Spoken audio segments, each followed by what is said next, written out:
Alhamdulillah wa syukurillah, hari ini ketemu lagi dengan saya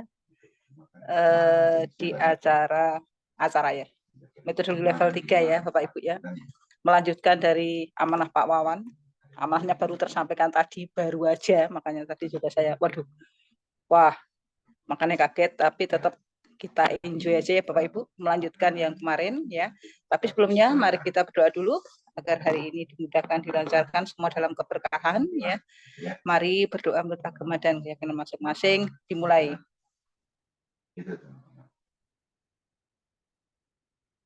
Terus kondisinya.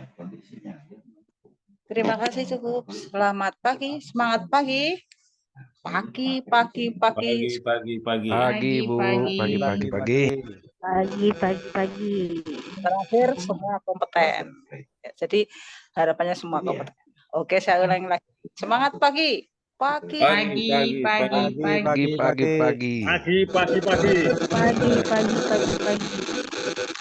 Kompeten. Oke, Bapak Ibu, di akhir-akhir materi ya, tentu saja eviden Bapak Ibu sudah mulai terisi step by step, one by one, dari unit kompetensi pertama nih tentang SKKNI. Bukti tugasnya apa Bapak Ibu? Itu kan ada standarnya kan. Untuk mengumpulkan satu unit, Bu. Oke, pertama download SKKNI dulu. SKKNI yang linear apa? Kemudian proklatnya apa? Ya.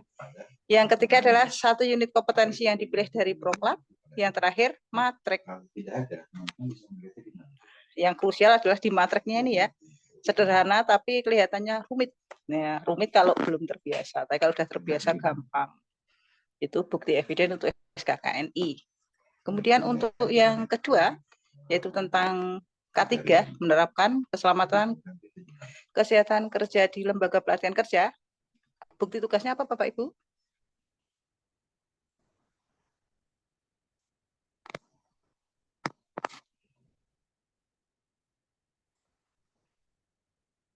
Untuk K3 apa bukti tugasnya? Dari materi. Materinya ngambilnya dari UKAR. Identifikasi potensi bahaya di masing-masing proses tempat pelatihannya atau pas saat proses pembelajarannya. Ya, potensi bahayanya apa, kemudian penyakit akibat kerjanya apa. Jadi ada di list apa aja yang kira-kira berpotensi terhadap lingkungan, terhadap peserta didik agar mereka kondisinya selamat. Makanya seorang instruktur harus bisa membuat job safety analysis. Ya, pekerjaan, tapi bisa menganalisis secara pribadi. Itu untuk bukti tugas unit kompetensi yang kedua.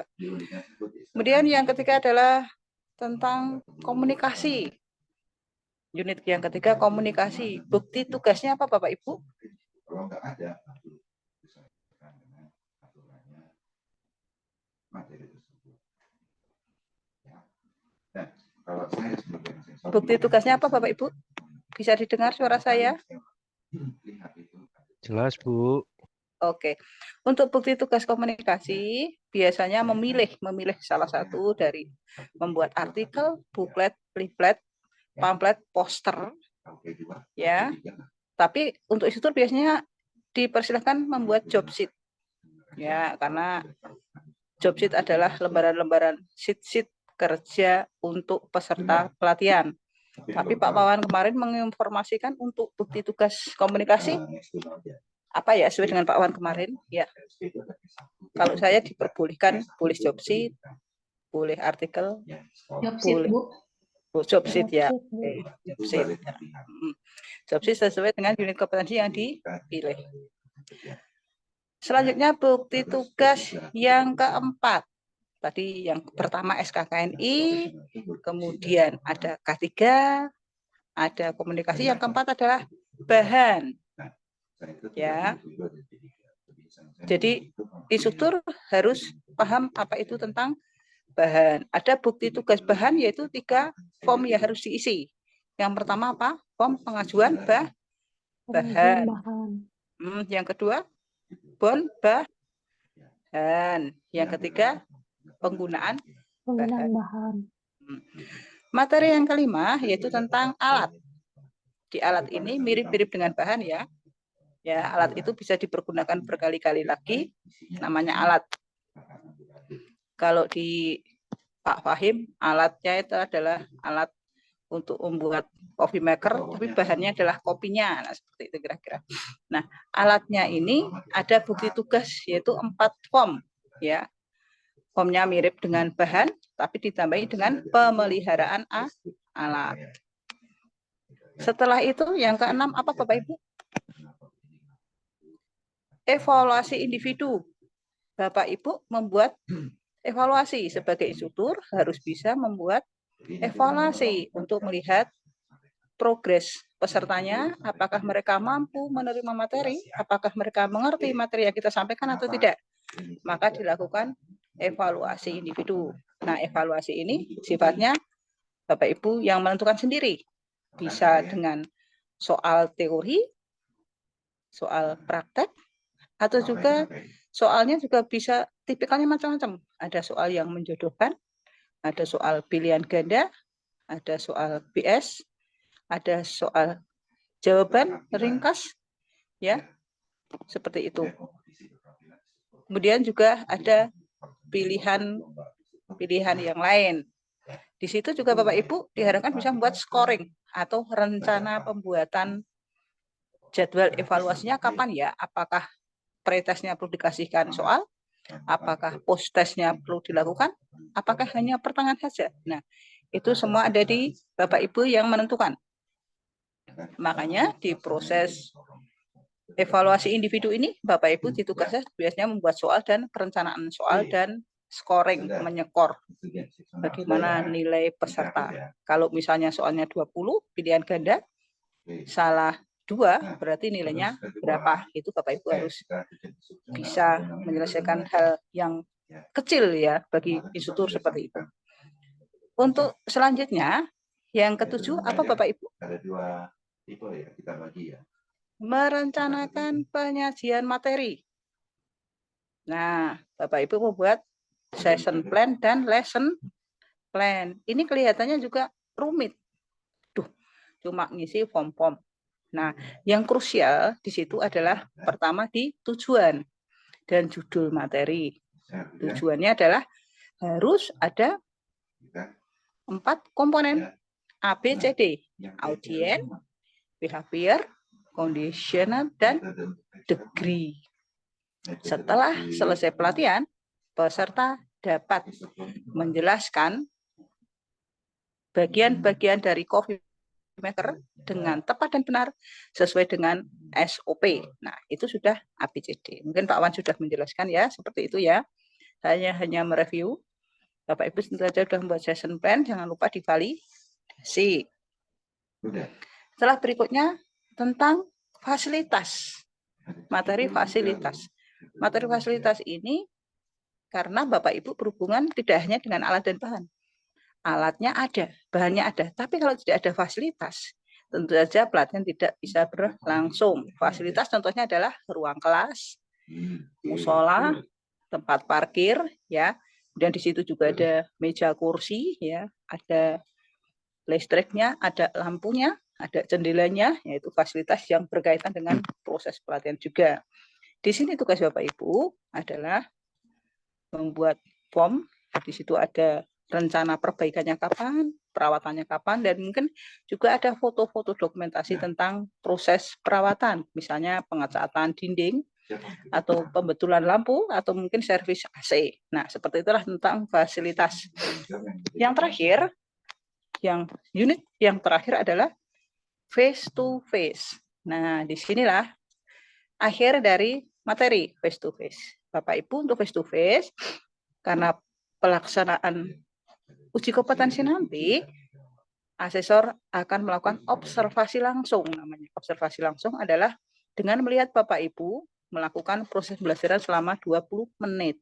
Namanya micro teaching. Mikro kecil, teach mengajar, atau mengajar dengan skala kelas yang kecil. Nah, kenapa observasinya hanya 20 menit, tapi asesor bisa menentukan apakah itu kompeten atau tidak kompeten. Karena sebenarnya di dalam proses micro teaching ini terjadi proses. Pertama adalah bisa melihat komunikasi. Bapak Ibu komunikasi menyampaikan ke peserta, intonasinya bagaimana, apakah tersampaikan atau tidak. Kemudian di situ juga Bapak Ibu membawa bahannya juga ada, alat yang digunakan juga ada, fasilitasnya ada, fasilitas yang digunakan di ruang kelas ada.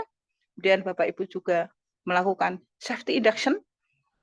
Saat ini Bapak Ibu posisi di lantai 2 BPBD Bekasi misalnya ya.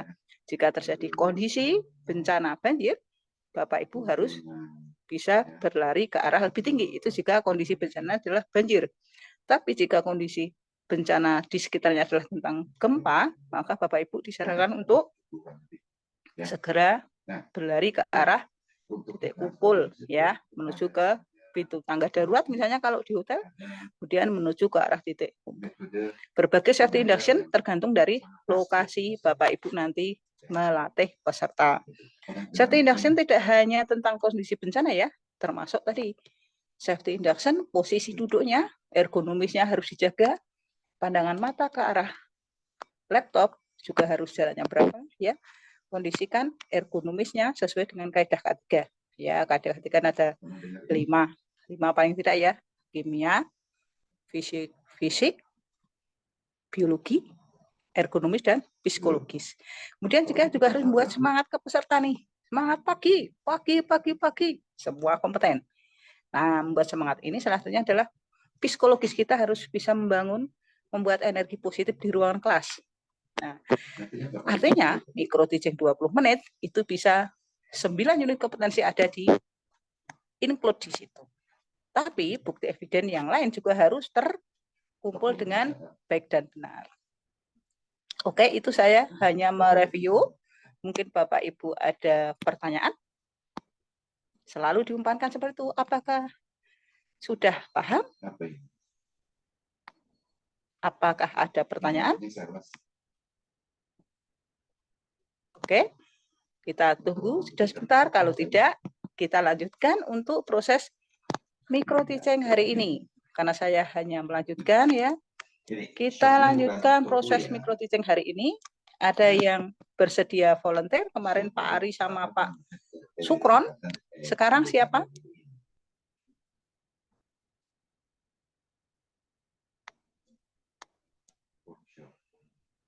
Pak Alfi siap enggak nih?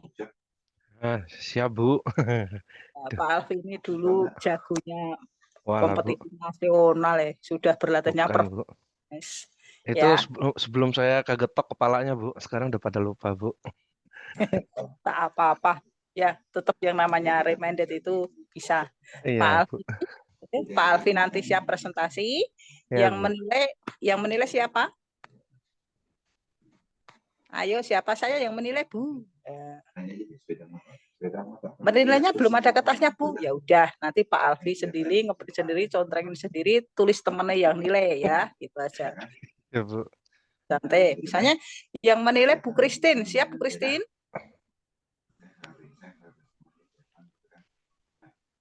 Ibu Christine? Oke, Bu Christine agak. Bu Ari aja. Yang menilai Bu Ari ya. Bu Ari siap? Izin Bu, saya sudah menilai Pak Sukron. Oh ya oke. Sekarang yang belum siapa ya? Pak Aziz, Pak Citan?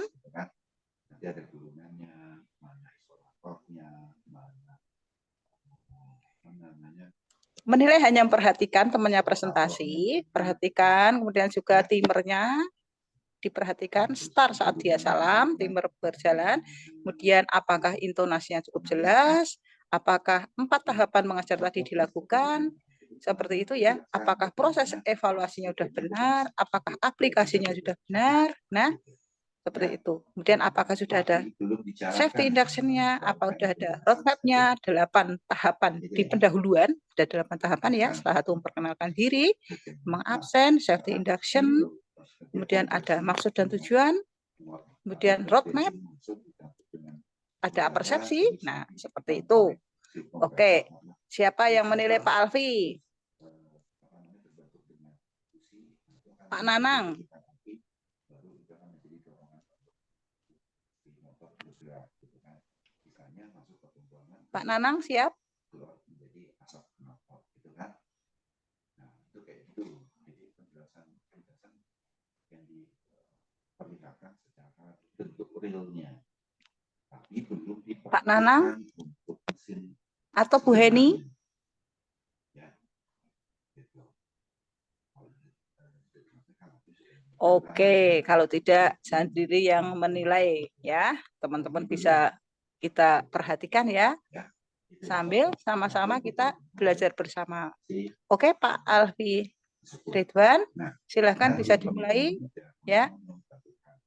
Tapi siapa yang mau mentimerkan? Pak Supono bisa, Pak Supono yang menilai nih. Pak Supono yang menilai ya Pak, gimana?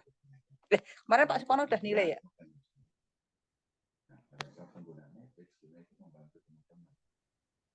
Yang lain aja, Bu. Oke, wah Pak Wirawan aja. Pak Wira,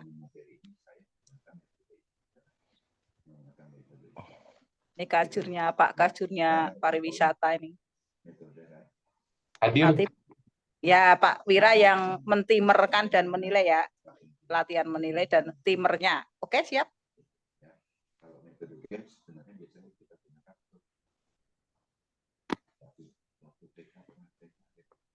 Ya, Bu. Oke, sambil Pak Alfi mempersiapkan materi, Pak Wira juga bisa mempersiapkan timernya. Saat salam pertama dimulai, Pak Wira silahkan timernya dijalankan. Pak Alfi kondisikan seolah-olah seperti ruangan kelas biasa. Jadi kondisikan kelasnya juga, apakah AC-nya cukup dingin, kemudian nyalanya lampunya bagaimana, tulisan cukup bisa dibaca atau tidak. Seperti saat latihan dulu ya, beliau sebenarnya tidak perlu latihan ya, sudah pernah sering latihan ya. Oke, bisa dimulai dari sekarang, Pak Alfi. Sebentar, Bu. Saya mau share screen apa Iya, namanya PowerPoint enggak? Ini. iya pelan-pelan saja. Ya. Lagi persiapan kelas, Bu. Iya, persiapan kelas. Yang menilai Pak Wira. Baik, apa terlihat layar di layar apa slide materi saya? Lihat, Pak. Terlihat Pak, terlihat Pak. Baik, oke. Sebelum saya mulai, saya bacakan dulu beberapa aturan untuk kenyamanan bersama selama pembelajaran. Ada hal yang perlu dilakukan dan ada hal yang sebaiknya untuk tidak dilakukan. Yang pertama tentunya selama kita Zoom meeting, mohon siapkan catatan pribadi. Seandainya Anda dapat poin-poin penting ya silakan catat sendiri. Selanjutnya, jadi saya tidak perlu karena kita jarak jauh, saya kan tidak tahu posisi Anda mencatat atau tidak. Selanjutnya, jika ingin mengajukan pertanyaan, silakan gunakan fitur raise hand. Jadi nggak rebutan. Nanti ada saya khawatir ada yang cemburu kan, saya langsung jawab, oh itu si A, si B. Ternyata si C dari tadi sudah pengen nanya, kan kasihan. Jadi fitur raise hand-nya di ini saja dipakai. Kalau sudah saya lihat nanti ikonnya, saya akan persilakan. Tapi saya batasi hanya mungkin 2 pertanyaan saja, nggak banyak-banyak. Selanjutnya, pada 10 menit awal kita Zoom meeting ini, mohon tetap nyalakan kamera Anda. Nanti pada saat evaluasi, ya silakan matikan, Anda boleh sibuk. Tetapi kaitannya nanti dengan larangan, Anda nggak boleh sibuk dengan gawai atau smartphone Anda selama kelas berlangsung. Juga Anda jangan aktifkan mikrofon, nantinya trouble noisy, tabrakan suara, terlalu banyak suara nanti, kita khawatirkan nanti berisik. Lalu yang terakhir, mohon tidak melakukan pelanggaran berupa merokok ya. Karena nanti kalau Anda kedapatan merokok pas di kamera ya saya langsung screenshot ya, ya langsung otomatis gagal. Saya kira semuanya tertib lah. Oke. Selanjutnya, ada yang ingin bertanya tentang aturan ini? Atau ada yang keberatan?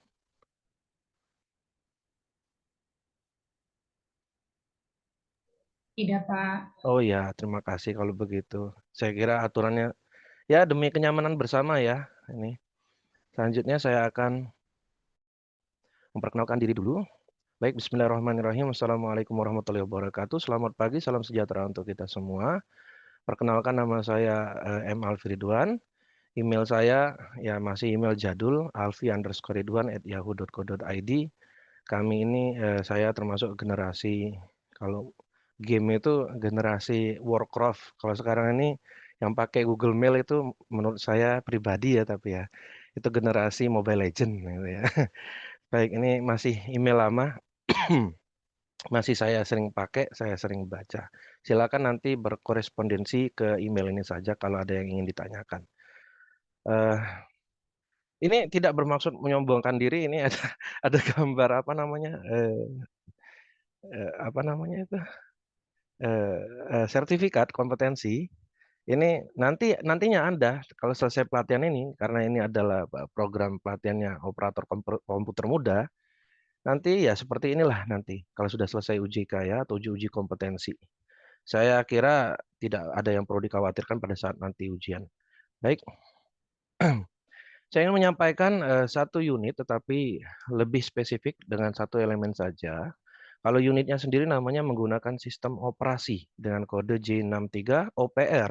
OPR itu operator 00.002.2. Oke, itu adalah gambar daripada BPPVP Bekasi. Ini roadmap-nya. Yang pertama adalah SKKNI tahun 2018 nomor 56 bidang pengoperasian komputer. Selanjutnya nanti ada Proglat, kalau di kami namanya operator komputer muda, baik itu pelatihan maupun ujian juga ada sertifikasi. Selanjutnya kita hari ini akan membahas unit kompetensi menggunakan sistem operasi dengan elemennya mengenali perintah dan tampilan GUI. GUI itu tampilan interface ya yang kita perhatikan di layar sehari-hari, itu graphical user interface. Dengan KUK-nya, kriteria unjuk kerjanya mengidentifikasi perintah-perintah sederhana. Oke. Tujuannya adalah setelah selesai mengikuti pelatihan ini, ini saya belum ganti, peserta dapat menjelaskan ya, saya akan ganti ini kata-kata kompetennya. Peserta dapat menjelaskan perintah-perintah menyalakan dan mematikan komputer, membuat folder, menamai folder, menjalankan dan menutup program. Dah gitu aja.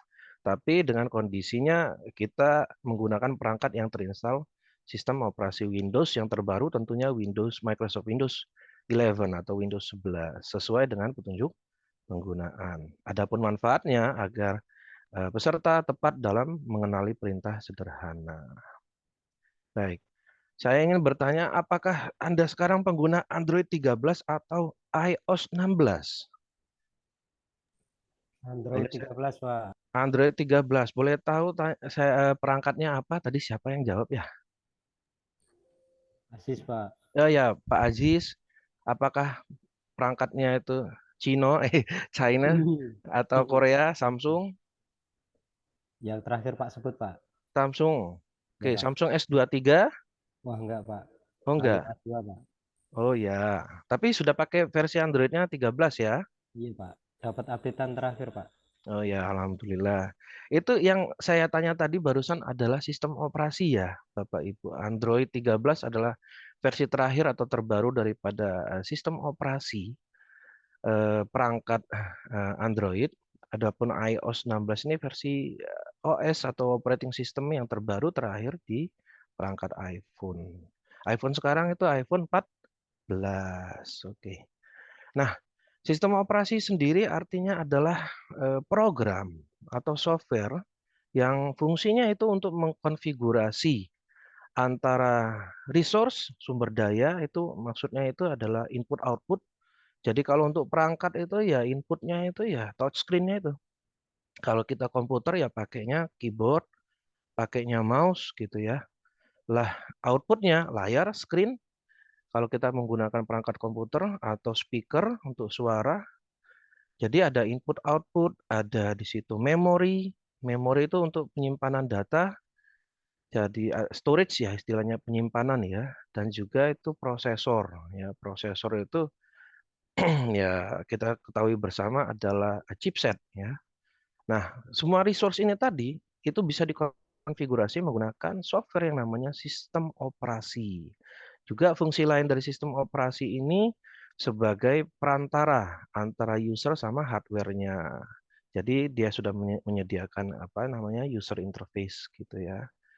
Ya, kurang lebih seperti itu. Itulah sistem operasi. Dan ini sangat penting tentunya kalau kita tidak menguasai sistem operasi, ya akan terhambat juga untuk menggunakan aplikasi-aplikasi yang kita install sendiri gitu ya. Baik itu perangkat gawai maupun perangkat komputer. Itu ya, Bapak Ibu ya. Baik. Selanjutnya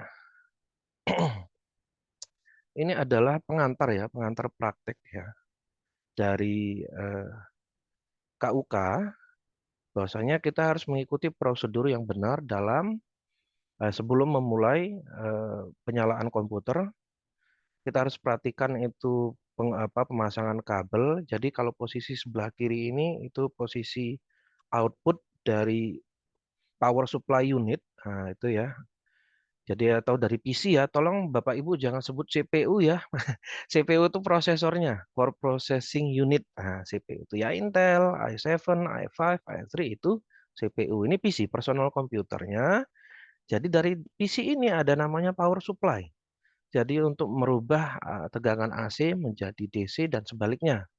Itu fungsinya. PSU ini kita outputnya kemana? Itu ke ini apa UPS. Nah, UPS ini penting sekali kita punya uninterruptible power supply. Jadi perangkat pembantu kalau sekiranya nanti mati lampu dadakan masih bisa lah kurang lebihnya 5 sampai 10 menit kita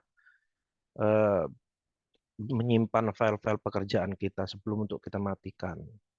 Ya, kita ini jadi kabelnya itu dari PSU power supply ke mana? Ke UPS. Nanti dari UPS baru nanti ke soket elektrik. Ini yang versi Jerman ya Bapak Ibu ya.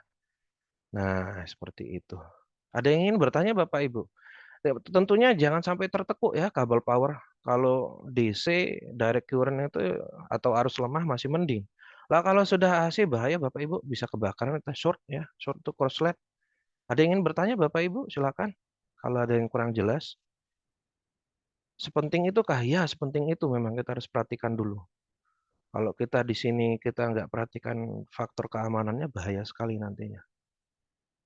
Nggak ada, saya lanjut ya. Ini ada yang chat. Oke. Saya lanjut. Nanti kalau sudah menyala, pada layar desktop itu layar yang paling depan atau meja kerja kita. Apapun itu kesibukan kita, saya sarankan Bapak Ibu semuanya kumpulkan saja di desktop. Artinya semua tugas, ada yang ingin dibahas, digarap, research-nya Bapak Ibu, penelitiannya Bapak Ibu, taruh aja di desktop. Jangan taruh di partisi E, F, atau dan sebagainya. Nanti malah sibuk cari sana-sini, karena kalau udah di desktop langsung muncul. Kita buat saja folder baru nantinya dengan caranya gampang, klik kanan. Kalau sudah klik kanan mouse, nanti muncul kotak dialog layar seperti ini. Nah, nanti kalau ada keterangan new, tinggal diklik saja, klik kiri, muncul lagi sub layar. Nah, boleh pilih folder. Nanti kita namai foldernya dengan deadline hari ini.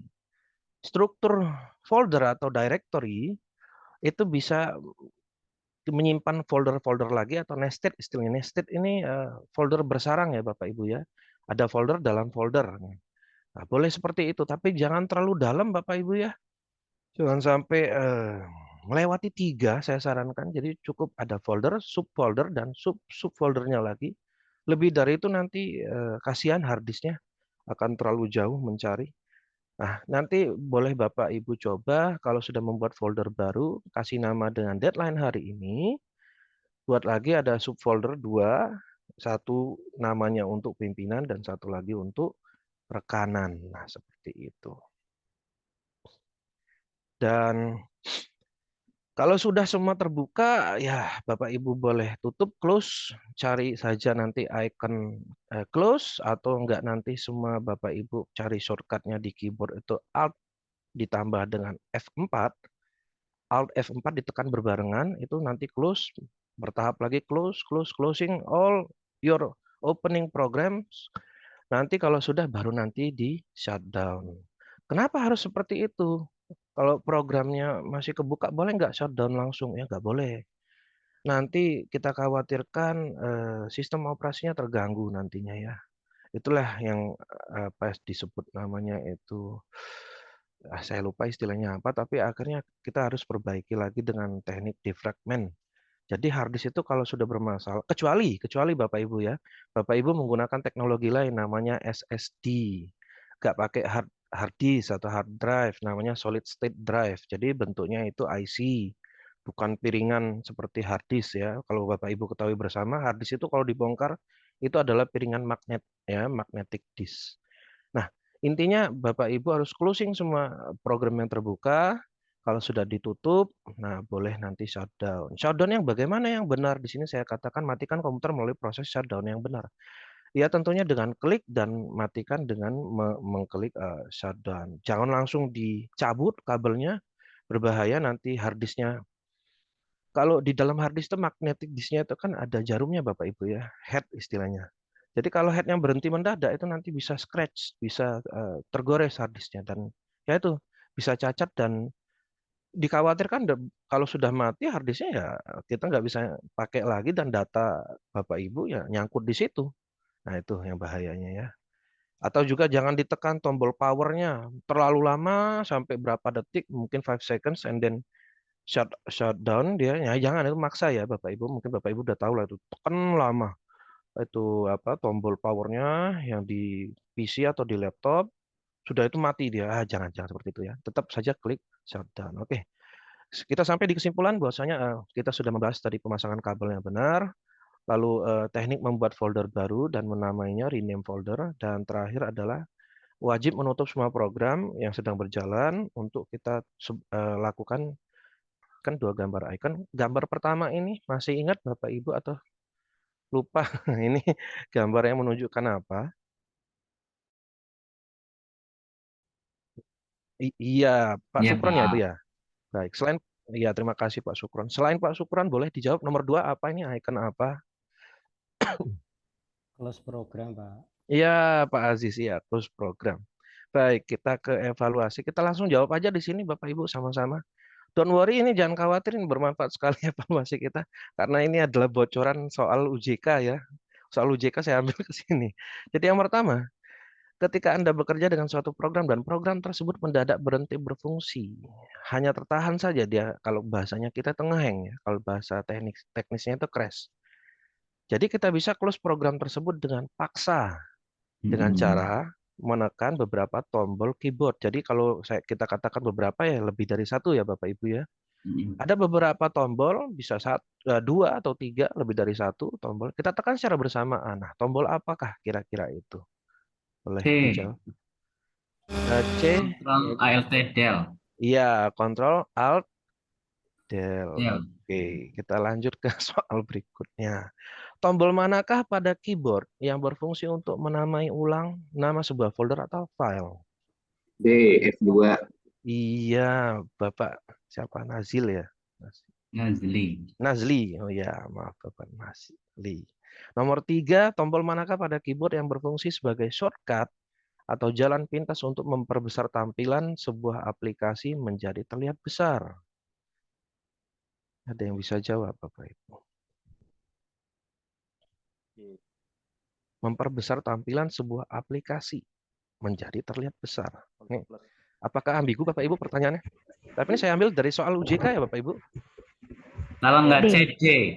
Kalau nggak C, iya.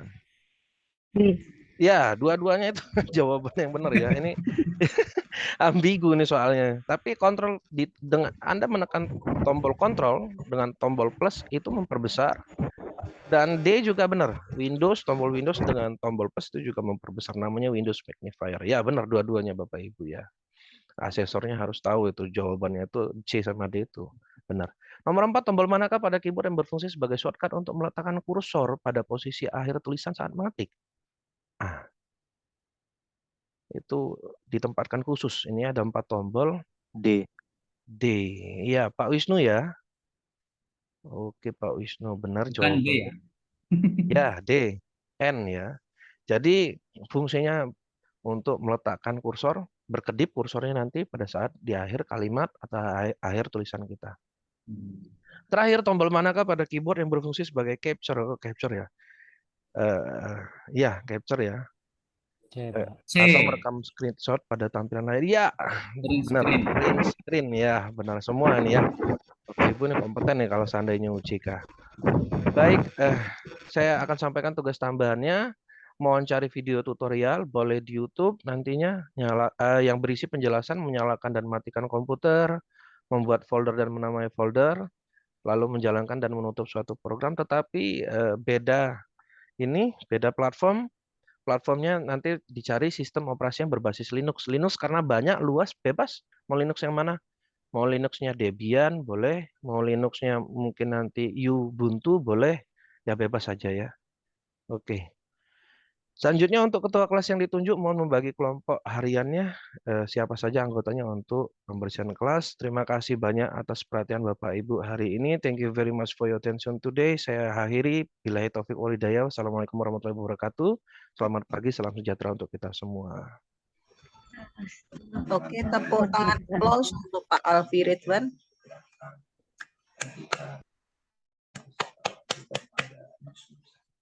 Oke, teman-teman, silahkan dikritisi bersama-sama. Silahkan dikritisi, Bapak Ibu. Pak Wawan sudah datang ya, Bapak Ibu ya. Lanjut, Pak Wawan.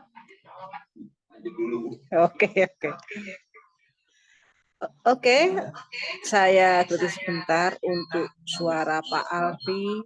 Cukup menguasai ruangan ya, bagus sekali ya. Intonasinya, emosionalnya sudah tertata dengan baik. Untuk materinya cukup ringkas, padat, jelas, tapi ada beberapa hal yang sebenarnya tidak perlu, yaitu di situ ada materi tentang membuat folder dan menamai folder. Pada proses aplikasi dan evaluasi itu membuat folder dan menamai folder tidak dilakukan. Artinya mending untuk membuat folder dan menamai folder dihapuskan saja. Jadi fokuskan pada tadi shutdown-nya sama on off-nya. Mungkin saran saya seperti itu ya. Dan untuk proses aplikasi itu sudah benar dilakukan ya. Tapi usahakan semua peserta, misalnya pertanyaan diambil 4 orang, kalau ada disampaikan kemudian dibetulkan jawabannya, itu sudah betul. Tadi apa yang dilakukan di aplikasi, tapi tadi hanya 2 orang yang disentuh oleh Mas Alfi. Kemudian untuk yang evaluasi, tadi sebenarnya udah bagus ya, tapi proses evaluasi Pak Alwi sebenarnya tidak perlu menjelaskan soalnya. Cukup ini ada soal, 4 soal pilihan ganda, Bapak Ibu silahkan menjawab, kemudian dijawab di kertas masing-masing ya, seperti itu. Kemudian setelah selesai mungkin Pak Alwi baru menjelaskan, misalnya bisa menampilkan soalnya, saya tampilkan setiap soal nanti waktunya 2 menit, nah, ditampilkan seperti itu. Per soal tidak perlu jawab, dijawabnya adalah setelah dikumpulkan, kemudian baru dievaluasi. Oh, nilai Pak Sukron 90, nilai Pak Sukono 60, seperti itu. Itu ya Pak Alfi ya. Ya Bu. Mungkin teman-teman ada yang menambahkan, untuk waktunya berapa tadi? Izin menyampaikan Bu, waktu Pak Alfi 16 menit 12 detik. 16 menit 12 detik Bu. Itu dihitung mulai dari salam tadi ya. Salam. Artinya untuk proses evaluasi dan aplikasi diperpanjang karena aplikasinya baru 2 orang tadi ya, Pak Alfi ya. Atau materinya agak pelan-pelan. Ya Bu. Untuk Pak Wira sebagai penilai, apakah ada kritikan? Mohon izin Bu Patmi, Bang Alfi. Sejauh yang saya dengar tadi ya benar yang disampaikan Bu Patmi tadi, mungkin waktu 4 menit itu bisa tadi. Kalau yang saya tadi agak miss atau mungkin saya tidak dengar ya itu mengabsen Bu. Oh iya. Nah itu lumayan tuh 1 menit lumayan buat mengabsen. Gitu. Roadmap-nya ada roadmap-nya? Nah roadmap-nya juga saya tidak melihat Bu. Tapi sejauh hanya itu saja sih sejauh ini. kesimpulannya ya udah bisa lah itu ikut KKN di Sorong nanti. Aduh, mana Pak Kacur. Wong dulu sudah jadi peserta Mohon KKN, maaf Bu, tiba-tiba Mantap. kalau di roadmap kayaknya saya lihat tadi tapi tampilannya beda Bu. oh Roadmapnya Mas Alfi tadi. Kan saya minta masukan. Ya, jadi dibuatnya kayak apa sarang oh lebah ya gitu, bukan panah ke atas berarti gitu. ada ya Mungkin yang ada belum gitu. mengabsen ya Pak Alfi ya. Siap, Bu. Mungkin karena 17 orang 20 orang mengabsennya lama mungkin gitu. Atau mungkin tahu semua ada gitu ya. Oke, Bu. Pak Alfi, tepuk tangannya apa? Tepuk tangan untuk Pak Alfi. Bapak Ibu, plus buat Pak Alfi. Oh ya, jangan lupa untuk tadi bukti